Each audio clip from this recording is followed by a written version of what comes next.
Why the Nigerian state, not IPOB, made political solution to Nnamdi Kanu's case impossible.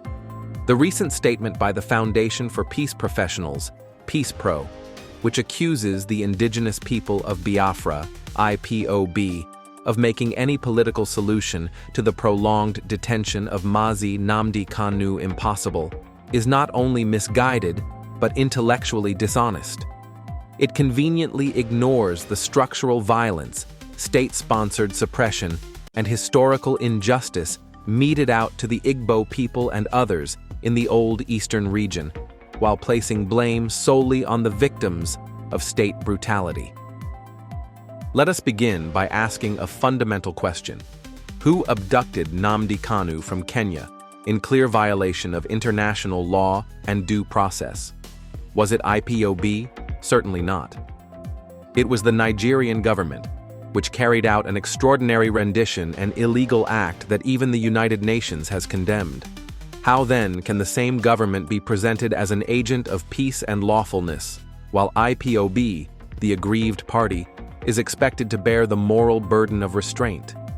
PeacePro's assertion that militant rhetoric and misinformation from IPOB have made political resolution impossible is a classic case of blaming the oppressed for their resistance. Every people pushed to the wall will react. The Southeast has suffered systematic marginalization for decades, from lopsided federal appointments and exclusion from strategic national projects to military occupation of its cities and the massacre of peaceful protesters. IPOB emerged as a response to this existential threat, not the cause. If PeacePro claims to be a peace-building organization, then it must recognize that peace is not the absence of tension, but the presence of justice. What justice has Nnamdi Kanu received? What justice have the families of slain IPOB members received? What justice has the Igbo nation received since the Civil War ended in 1970? Has the Nigerian government ever offered truth, reconciliation, or even an apology for the genocidal campaign waged against Biafra? PeacePro boldly states that IPOB must surrender their militant campaign. But the real question is, when will the Nigerian state surrender its militarized approach to civic dissent? When will it stop invading towns in the east, burning down homes, and killing young people under the guise of maintaining order? Who shall be held responsible for the mass graves in Orlu, the bloody operations in Obigbo, and the continuous harassment of Easterners at military checkpoints? Let us not forget that it was not IPOB that shut down the Southeast with tanks and guns. It was the fear imposed by the Nigerian military and the climate of insecurity bred by government negligence that forced people indoors. Sit-at-home orders were not enforced with official IPOB brigades. Rather, the government's inaction and lack of political will to engage the region meaningfully created a vacuum that opportunists exploited. Yet, IPOB is painted as the sole villain in this complex equation. PeacePro also claims that true power is not in secessionist flags or the sound of gunfire. Indeed, true power lies in dialogue, truth-telling, and justice. But where is the Nigerian state's willingness to engage honestly?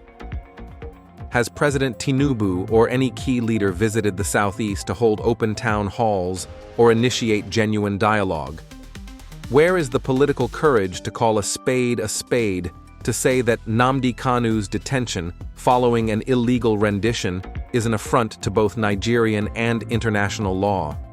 If a political solution is now said to be impossible, it is because the Nigerian government has refused to listen, refused to acknowledge historical grievances, and refused to embrace restorative justice. PeacePro, if truly professional in its peace advocacy, should not serve as a public relations arm of the state by echoing propaganda that absolves the real culprits. Mazi Nnamdi Kanu is not on trial merely for his words. He is on trial because he dared to challenge a system built on injustice. His calls for self-determination reflect the aspirations of millions who have lost faith in the failed promises of one Nigeria. If Nigeria is truly one, then why must only one region carry the scars of unity? Peace Pro ends its statement with the words, "Peace is not surrender. Peace is the most courageous decision any movement can make." On this, we agree. But peace must be just, honest, and mutual. You cannot ask a bleeding man to put away his bandages while his wounds are still open. If there is any group that must take responsibility for the impossibility of a political solution, it is the Nigerian state, its arrogance, its brutality, and its refusal to confront the truths that history has written in the blood of Biafrans. Family Writers Press International.